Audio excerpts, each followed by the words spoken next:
Hello everybody, this is International Master Atanu and you are watching Life is Chess. In this episode, we shall see how the first world chess champion Wilhelm Steinitz employ the King's Gambit, the most romantic of all chess openings, and how he uses the tool of combinations and tactics in his thoughts to win against his opponent. It is the year 1867. Steinitz, white, Fraser, black. White plays e4, e5, f4. This is the King's Gambit. White sacrifices a pawn, ef4. Of course, black is not obliged to take on f4, but this is what most players play. Not only black takes a pawn, but he also threatens queen h4 check. The king on e1 is a bit exposed. White plays the move knight f3, preventing check as well as developing. The main idea of King's Gambit is to open the f line for the rook and also to establish a classical chess center. So in the main game, black plays g5. It is a bit weird move, but it is the most commonly played move in this position. Black's main idea is, black has two ideas in this position. The main idea is to maintain the f4 pawn so that white cannot recapture it. This f4 pawn blocks the f line of the white rook as well as the c1 bishop.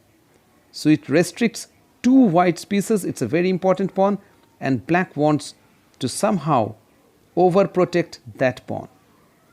The second idea behind g5 is to play g4, remove or dislodge the f3 knight by playing g4, and once again get back to the original idea of queen h4 check and disturb white's king.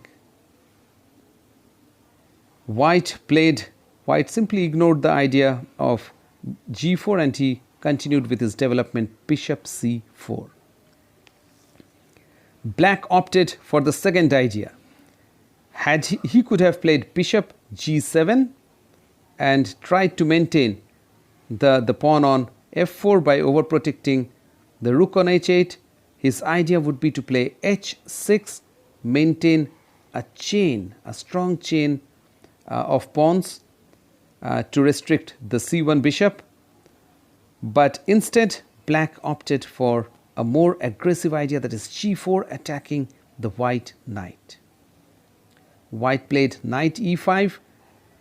Here a very interesting sacrifice or gambit was short castle, and this was very popular in 19th century.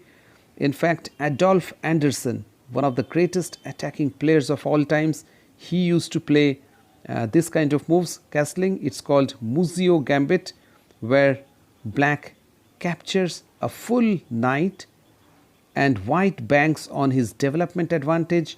Look at black's position. None of black's pieces have been developed and all white's pieces are ready to attack, especially at the weakest point, f7. So this is a very interesting gambit. If you love to attack, you can try this in your games. But after g4, white opted for knight e5.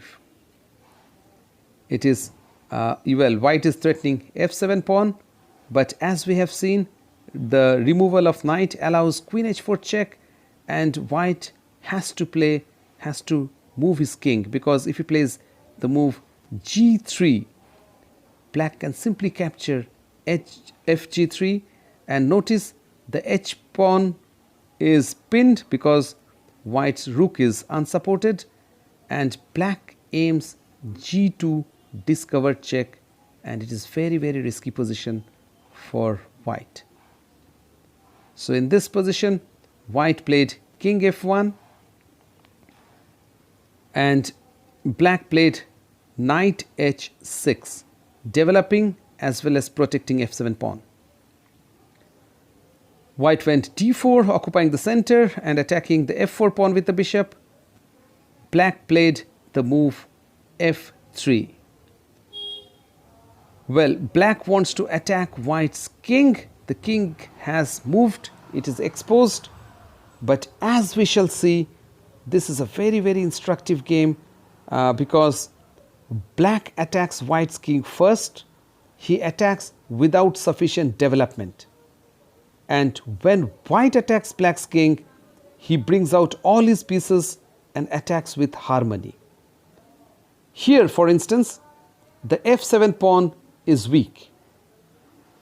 White could have tried bishop h6, and after black recaptures, he could have captured this pawn.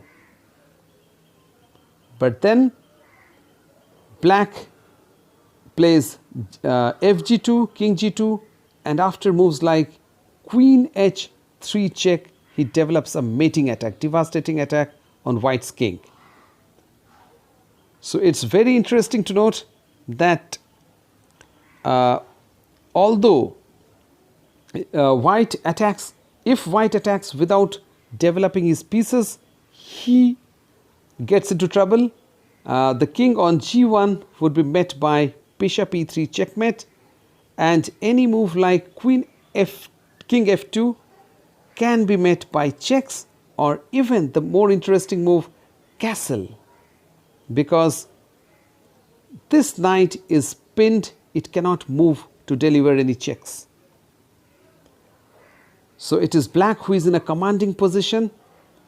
Therefore, white does not capture f7, but first he prefers to bring out more attacking pieces. He plays knight c3, black goes for fg2, king g2, queen h3 check, king g1, and now he wants to play g3, but before he plays g3, he pushes the knight back and plays g3.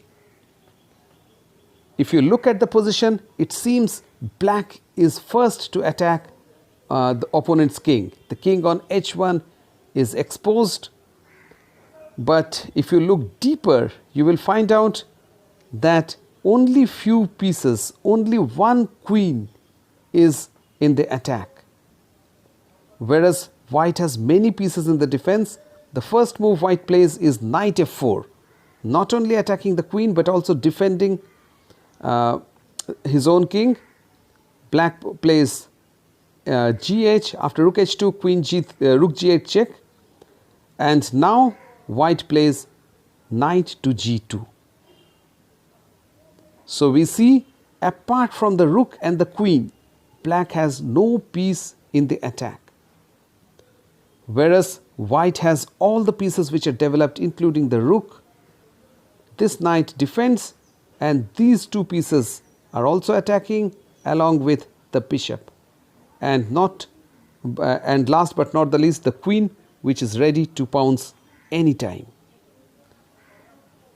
Black saves his queen by playing queen g3, and white plays a very beautiful move, that is queen to f1.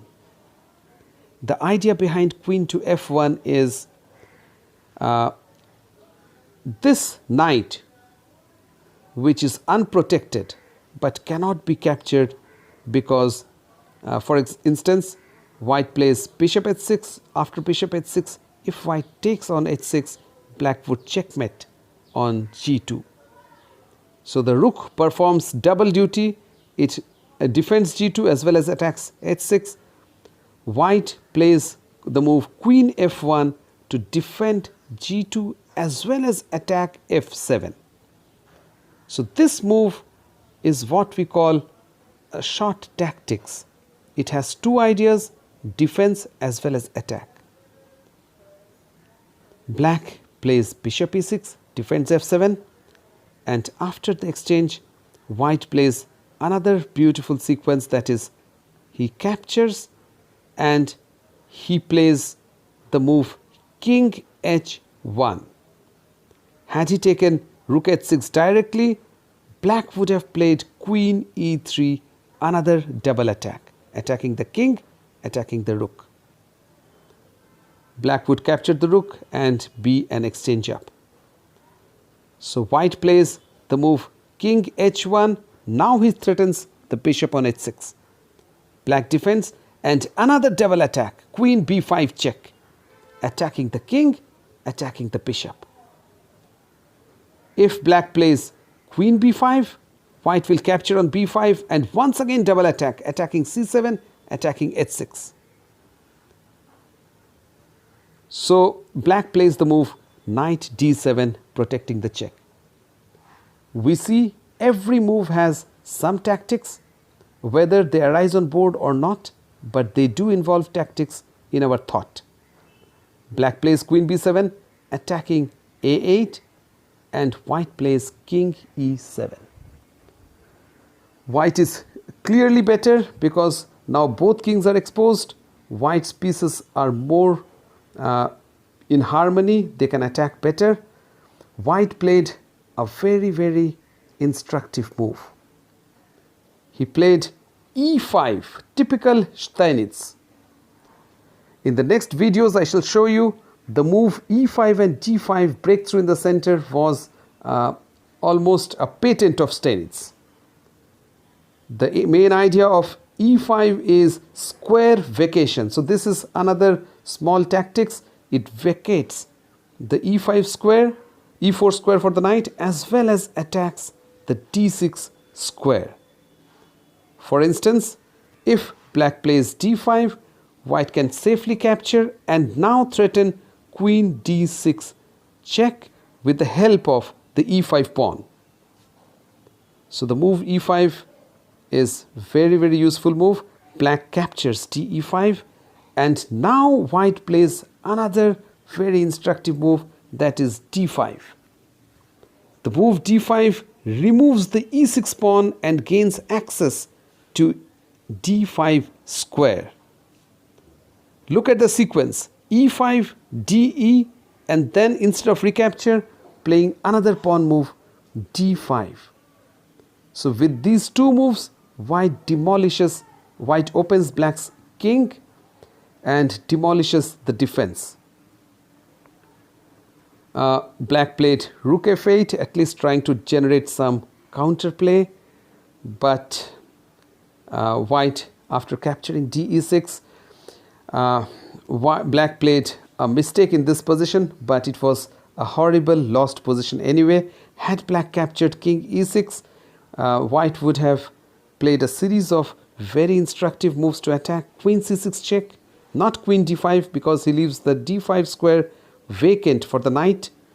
And after king e7, white plays knight d5, knight c7 check, once again knight d5 check, and now rook d1, attacking the d7 knight after discovered attack by white. And this is an absolutely winning position. White also attacks the h6 with the help of rook and queen. The position is absolutely winning for white. Instead, black played in this position, instead of king e6, he played the move rook f2, which allowed a very simple knight fork, that is knight e4. And after queen f5, white captured knight f2 and black resigned. Lessons from the game: develop before attacking. In life, as in chess, fortune favors the better prepared. Keep watching Life is Chess.